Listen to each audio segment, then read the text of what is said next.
Suheldev Bharatiya Samaj party अपने 17 wing party के संगठन के संचालन के लिए 17 विंग तैयार किया हुआ है और उस 17 विंग में आज युवा मोर्चा का कार्यक्रम है, क्योंकि कहा गया है जिस ओर जमाने चलती है उस ओर जमाना चलता है। हम सुहेलदेव भारतीय समाज पार्टी के लोग इसी बनारस से मांग किए थे, आवाज़ उठाए थे कि हम पूर्वांचल राज्य अलग कराएंगे और पूर्वांचल राज्य की लड़ाई आज पूरे प्रदेश में गूंज रही है कि उत्तर प्रदेश को 4 भागों में बांटा जाना चाहिए।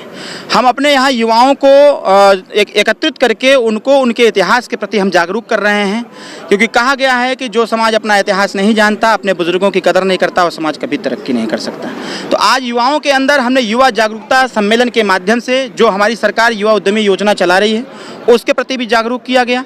संविधान हर स्कूल में पढ़ाया जाए, इसके लिए डिमांड करने की बात कही गई कि आप सोशल मीडिया के माध्यम से सोशल मीडिया क्रांति लाइए कि प्राथमिक विद्यालय से ही भारत के संविधान का पूर्ण अध्ययन करवाया जाए।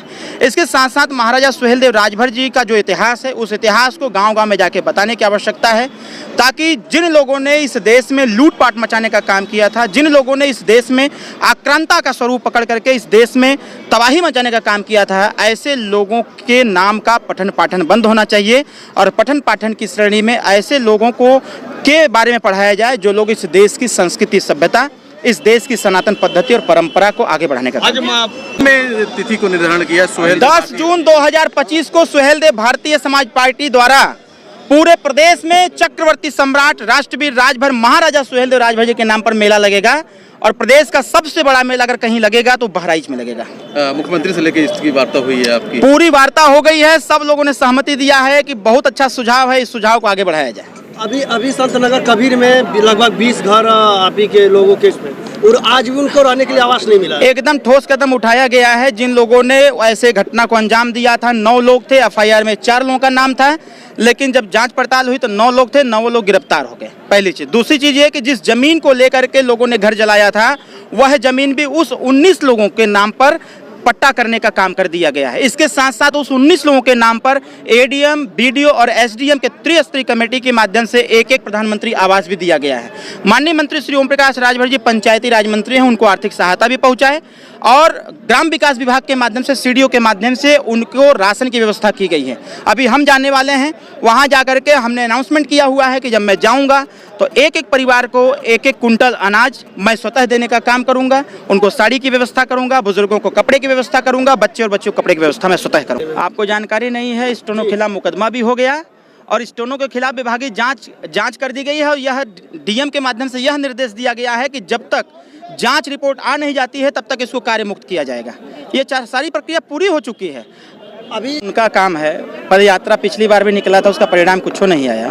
फिर पदयात्रा निकाले, लोकतंत्र है, सब लोग स्वतंत्र हैं, लोकतंत्र हैं, सब लोग स्वतंत्र हैं, पदयात्रा निकालें। पदयात्रा निकालने से आरक्षण नहीं मिलने वाला है और जिस आरक्षण की वह चर्चा और चिंता कर रहे हैं बहुत आसानी से नहीं मिलने वाला। मैं तो अनुरोध करना चाहता हूं कि जितनी चिंता 2% आरक्षण के लिए है, अगर उतनी चिंता 11% के लिए हो जाती तो मजा आ जाता।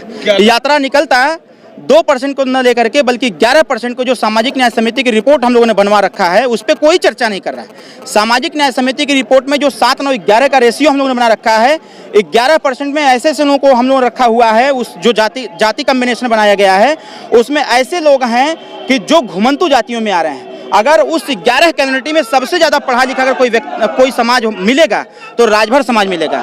हम 11% के लिए परेशान हैं और वो लोग 2% के लिए परेशान हैं। तो जो चीजें बहुत कठिन है वो नहीं हो पाएगा। उनका मानना है कि होगा वो करें। भाई न्यायालय है, न्यायालय तक वो जा रहे हैं, न्यायालय सरकार को निर्देश दे रहा है, सरकार सुने या न सुने उनका विषय है। हमारा काम है सरकार को सुनाना, हमारा काम है सरकार के साथ बैठ करके बात करना। अब उसको आगे बढ़ाएंगे तो बढ़ाएंगे। हमारी बात तो प्रधानमंत्री जी स्वीकार कर लिए कि सामाजिक न्याय समिति रोहिणी आयोग की रिपोर्ट हम लागू करेंगे, इस चुनाव के पहले ही लागू करेंगे ताकि 7, 9, 11 का रेशियो पूरा हो सके। हम यहाँ 11% में जब जाएंगे तो 11% हमारे लोगों को आरक्षण मिलेगा।